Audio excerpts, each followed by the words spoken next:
Hello, আমি আপনাদের সাথে আছি পলাশচন্দ্র রায়। আশা করি আপনারা সবাই ভালো আছেন এবং সুস্থ আছেন এবং নিরাপদে আছেন। আজকে আপনাদেরকে একটি গুরুত্বপূর্ণ বিষয় সম্পর্কে বলবো। আশা করি আজকে আপনাদের অনেকগুলো বিষয় বা অনেকগুলো সমস্যা আপনাদের সমাধান হয়ে যাবে এবং আপনারা খুবই সচেতন হয়ে যাবেন আজকের এই ভিডিওটির ফলে। তাই ভিডিওটির প্রত্যেকটি কথাগুলো শুনবেন এবং আপনাদের অধিকার বিষয়ে আপনারা জানতে পারবেন আশা করছি। আপনারা বিভিন্ন সময় আমাকে বিভিন্ন সহায়তার জন্য বা বিভিন্ন পরামর্শের জন্য আমাকে নক দেন এবং আমি আপনাদেরকে যথেষ্ট পরিমাণ আমার যতটুকু জ্ঞান রয়েছে সেই জ্ঞানের মাধ্যমে আপনাদেরকে সহায়তা বা পরামর্শ দেওয়ার চেষ্টা করে থাকি এবং আমি যদি কোনো বিষয়টি না পারি তাহলে হয়তো আমি অন্য কোথাও বা অন্য কাউকে রেফারেন্স করে দিই, যেখানে আপনি আপনার সহায়তা বা আপনি আপনার যে দাবিটি রয়েছে সেই দাবিটি আপনি পাবেন।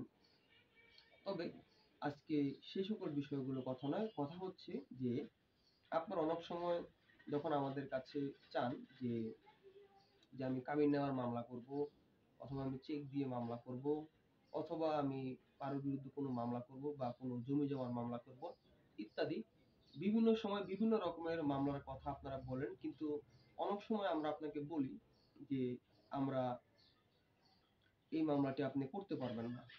তখন আপনি হয়তো মনে মনে আমাদেরকে কিছু খারাপ কথা বলেন, কিন্তু আসলে আমাদেরকে মনে মনে খারাপ কথা বলে বা কোনো লাভ নেই।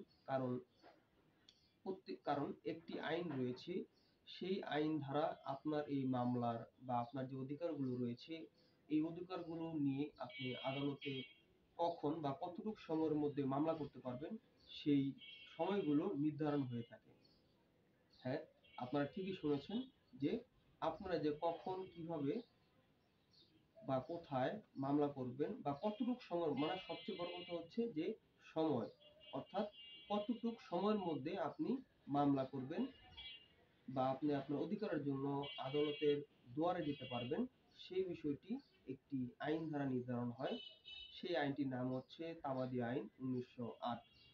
হ্যাঁ, আপনারা শুরুতে যে আমাকে বইটি দেখছিলেন আমার হাতে, সেই আইনটির মাধ্যমে মূলত আপনাদের এই সকল যে মামলা মোকদ্দমা রয়েছে, আপনাদের যে কাবিন নামার টাকা বা কাবিন নামার টাকা উদ্ধারের জন্য মামলা, বা আপনার ব্যবসায়িক টাকা, যে টাকা আপনাকে চেক দেওয়া হয়েছে সেই চেক দিয়ে টাকা উদ্ধার করা, বা আপনার বিভিন্ন জমি জমার যে মামলাগুলো রয়েছে সেই মামলাগুলোর বিষয়ে যে সকল কিছু রয়েছে যে আপনি কখন মামলা করতে পারবেন বা আপনি কতটুকু সময়ের মধ্যে মামলা করতে পারবেন সেই সকল কিছু নির্ধারণ হয়ে থাকে আমাদের এই তামাদি আইন দ্বারা। অর্থাৎ এই তামাদি আইন আপনার সময়টাকে বা মামলা করার বা অধিকার চাওয়ার যে সময়টা বা কোর্টে যাওয়ার যে সময়টা সেই সময়টা নির্ধারণ করে দেয় যে আপনি এতটুকু সময়ের মধ্যে গেলে আপনি আপনার অধিকারটি আদালতে চাইতে পারবেন বা আপনি মামলা করতে পারবেন। তবে আইন এতটা কঠোর নয়, আইন সকল সময় নমনীয় হয়ে থাকে বা আইন সকল সময় চায় যে যে দেশের আইন সে দেশের জনগণ যেন তার কোনো প্রকার অধিকার থেকে বঞ্চিত না হয়। এর জন্য আইন বলেছে, এই আইনেই বলা হয়েছে যে যখন ধরেন আপনাকে কোনো একটা বিষয়ের জন্য মামলা করার জন্য 30 দিনের সময় দেওয়া হয়েছে, কিন্তু আপনার সাথে এমন দুর্ঘটনা ঘটে গিয়েছে যে আপনি প্রায় ধরেন 3 মাস 4 মাস পরে গিয়ে আপনি সুস্থ হয়েছেন এবং আপনি ঠিক হয়েছেন এবং তার পরবর্তীতে আপনি মামলা করতে এসেছেন, কিন্তু আপনি সাধারণত মামলা করতে পারেন না, কারণ ওই বিষয়ে মামলা করার ধরেন সময়টি হচ্ছে 30 দিন। তো আপনি যখন আদালতে আসবেন তো আদালত আপনাকে বলবে যে আপনি তো মামলা করার বা আপনার এটা চাওয়ার আপনার সময়টা শেষ হয়ে গেছে, আপনি মামলা করতে পারবেন না, আপনার মামলাটি খারিজ হয়ে যাবে। তবে হ্যাঁ, আইন কখনো কঠোর নয়, আইন অবশ্যই নমনীয় এবং সহনশীল এবং আইন অনেক দয়াবান।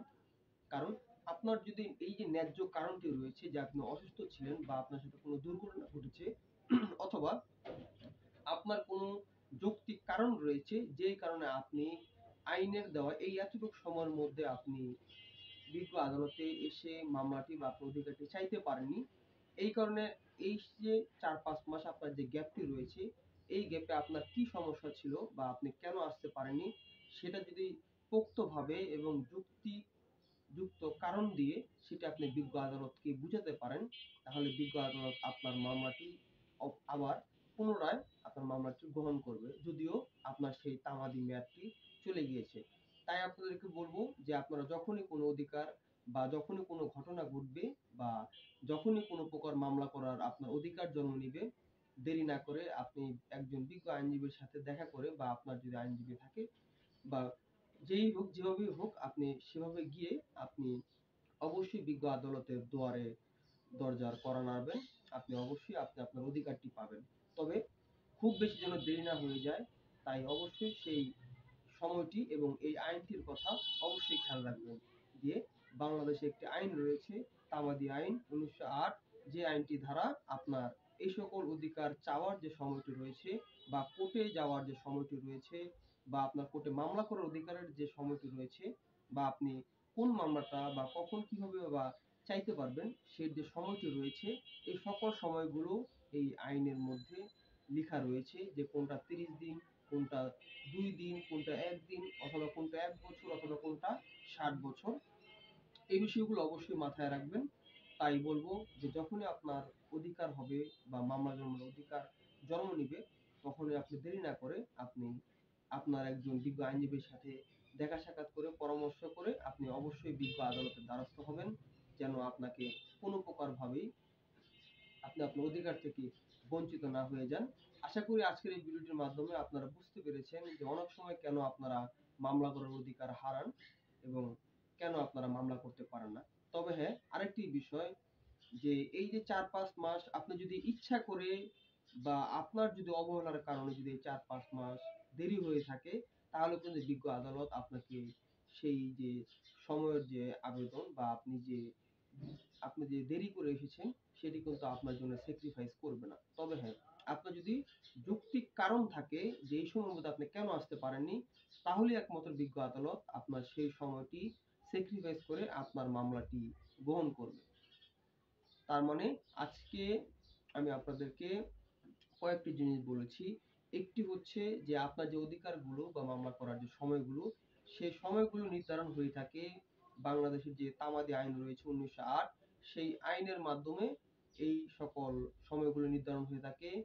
২, আপনি যখনই কোনো কিছু রয়েছে বা আপনার মামলা করার অধিকার জন্ম নিবে, সেই অধিকারের জন্ম নিতে যত তাড়াতাড়ি সম্ভব সেই সময়ের মধ্যে আপনি আপনার আইনজীবীর সাথে পরামর্শ করে মামলাটি বা আপনার যে অধিকারটি রয়েছে সেই অধিকারটি নিয়ে আপনি কোর্টের দ্বারস্থ হবেন।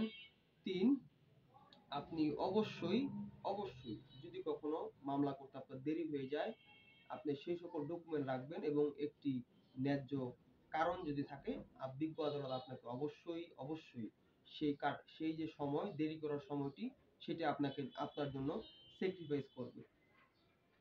৪, একটি অনুরোধ, যে কেউ কখনো এটির অপব্যবহার করার চেষ্টা করবেন না। কারণ বিজ্ঞ আদালতে যে বিচারক রয়েছে সেই বিচারক কিন্তু আপনার আমার মতো একজন মানুষ। তাই সে একজন বিচারক, সেই বিচারক কিন্তু বুঝতে পারে যে আপনি তার সাথে বা যে কারণটি দেখিয়েছেন সেই কারণটি ন্যায্য, অথবা আপনি তার সাথে কি মিথ্যা কথা বলছেন বা আপনি তার সাথে কোনো অযৌক্তিক কারণ দেখাচ্ছেন কিনা। কারণ সেও আপনার আমার মতো মানুষ এবং সেও একজন খুবই বিজ্ঞ মানুষ।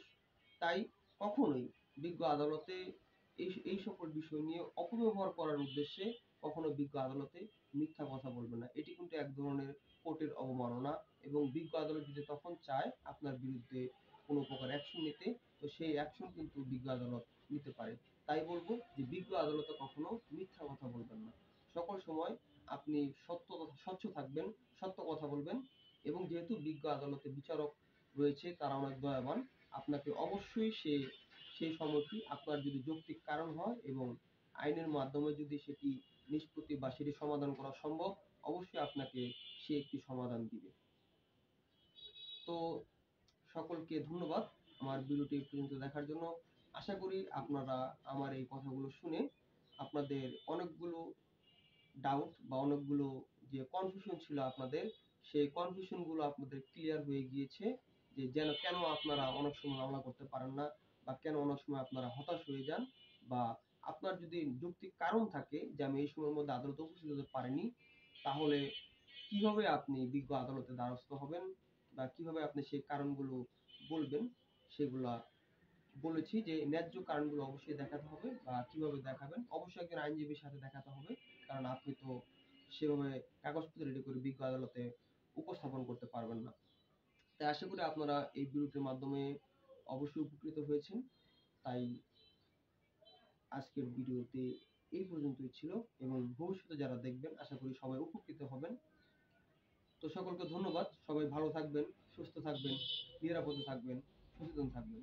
দেখা হবে আবার নতুন কোনো ভিডিওতে। সকলকে আজকের জন্য ধন্যবাদ।